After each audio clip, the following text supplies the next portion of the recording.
Hello students, let us learn poem number 12. Why English is so hard. First I sing this poem for you, then we will see its explanation.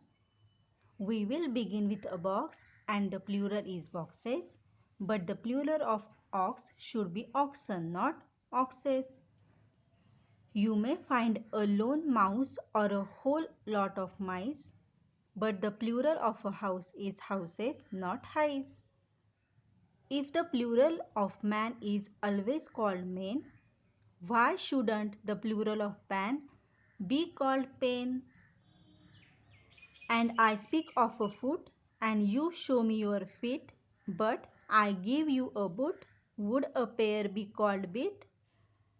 That one may be that, and three may be those, yet the plural of hat would never be hose.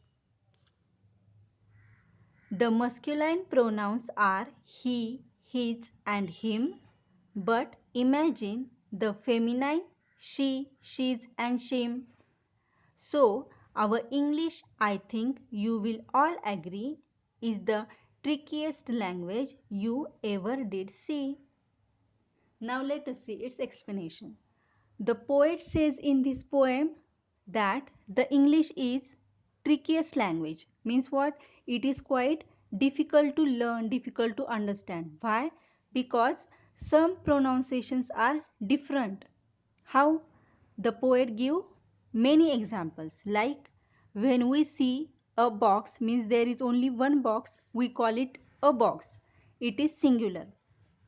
But when there are more than one, there are two, three, and many more, we call it boxes. But when there is one ox, it is ox. But when there are two or three, we call it oxen and not oxes, like we call it box boxes, but ox oxen.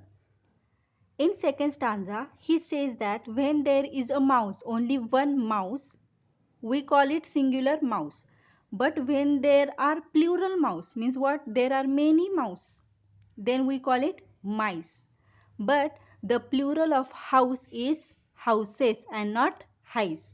Mouse and house, these two words are same, but its plural forms are different.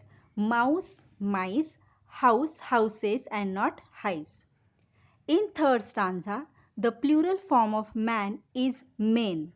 But when there is pan, man, pan, we cannot make the plural of pan as pen. It's pans. So, man and pan are similar words. Similar means its pronunciations are similar, but the plural forms are different. Man, men, pan, pans. In fourth stanza, the poet says that when there is one foot, means one foot, and plural is feet. But when you have a boot, boot means we see in this picture the boy is holding in his hands, it's a boot. But when we make its plural, it becomes boots and not beat, like foot, feet, boot, beat. No, it's wrong. It is foot, feet, boot, boots. And in fifth stanza, the poet says that when we want to show a thing, we can call it this or that. But when there is hat, we cannot make the plural of hose. The plural of hat is hats. Let us see page number 27. Here are the pronouns. And which are those? He, his, and him. And it is masculine, means we use it for male gender. And the next one is feminine. Feminine we use for female gender. As we make he, his, him, but we cannot make she, she's, shim. The right answer is she, her, her. And in the last stanza, after giving so many examples, the poet makes a conclusion, and that is English is really trickiest language. It is difficult to understand because the singular and plural forms are different. So we may get wrong answers. We may get confused. But if you want to learn this language properly and in right way, you should remember all these words or try to remember some of these words. In this way, it's a really easy poem and short poem, but very interesting. Now let us see its examples.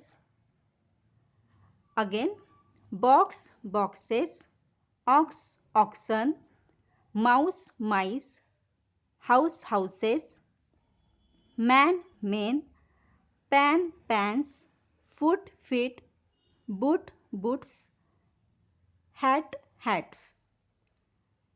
In this way, we have finished the right examples. Now let us see its exercise. Question 1. A. What makes English the trickiest language? Means I have explained you why it is trickiest language and you have to now answer it. You can make your own sentences here. I have given here one. B. Write the singular of the following. Here are the plural forms and you should write its singular form. And in question C, write the plurals of. Means here are the singular forms and you should write its plural forms. Question 2. Make a list of all the tricky examples you know. Keep adding to your list. Here I have given 4 examples. Child, children, woman, women, pencil, pencils, slate, slates. Pencil and pencils, it's quite easy, but when we call child, it's plurally children. So try to add more like this. Question 3. List the funny words you find in this poem. Means these are the funny words. We laugh. You should write those words here. And question 4. You should write pronouns for Mary. Mary is a girl's name. So we will use feminine gender she pronoun here. And here is the answer that Mary is my friend. She is my friend. We have used here she pronoun. This is Mary's notebook. Answer is this is her book. We have used her pronoun here. I want to return it to Mary. Answer is I want to return it to her. The pronouns of she is she, her, her. In this way, we have finished the exercise 2. Listen it carefully and copy in your notebook. Thank you.